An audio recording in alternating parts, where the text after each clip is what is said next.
So here you have the brachiocephalicus intact on this side. So the brachiocephalicus has several parts, and we're looking at the cleidocephalicus part. So it'd be from here towards the head. And so the calf has two parts. You have the cleido-occipitalis, which is going to be the wide part going towards the back of the head, right here. And then you have cleidomastoideus, which is going to be this part right here. So if you can, separate them out. If not, just know that the more cranial part is the cleidomastoideus and the more caudal part is cleido-occipitalis. And those are part of the cleidocephalicus, part of the brachiocephalicus. So then you want to look at the external jugular vein here. It's nice and big, should be able to find it pretty easily. And then you're looking for the sternocephalicus muscle. So sternocephalicus right here in the calf has two parts. In the pony we only had one, but in the calf we have two. So the first part is the sternomandibularis muscle right here.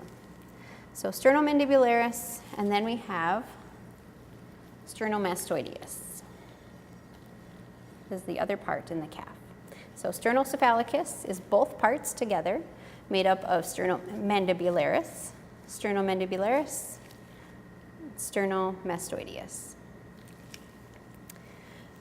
Then if we reflect the sternocephalicus, we can see the sternohyoideus and thyroideus muscles. And those are midline, so they have a common origin, and then they split apart into left and right. And here on this side, my sternothyroideus muscle has been ripped apart due to a previous surgery on this animal.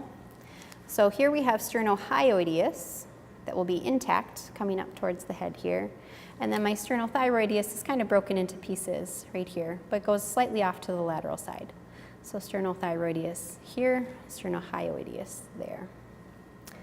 Then you can see right underneath the sterno muscles, you have this cervical thymus. So all of this tissue is thymic tissue, and it's the cervical thymus, which is important in the calf. That's different than the pony. And if we reflect the cervical thymus, you can see the trachea. So here's the trachea. And if you can find some, you can look for these deep cervical lymph nodes. Here I have a cranial deep cervical lymph node right here. And sometimes they're really difficult to find, but they're just regionally named, so you'll have cranial, middle, and caudal that could be along the trachea there. So you can look for those. And then we can try and take a closer look at the thyroid gland.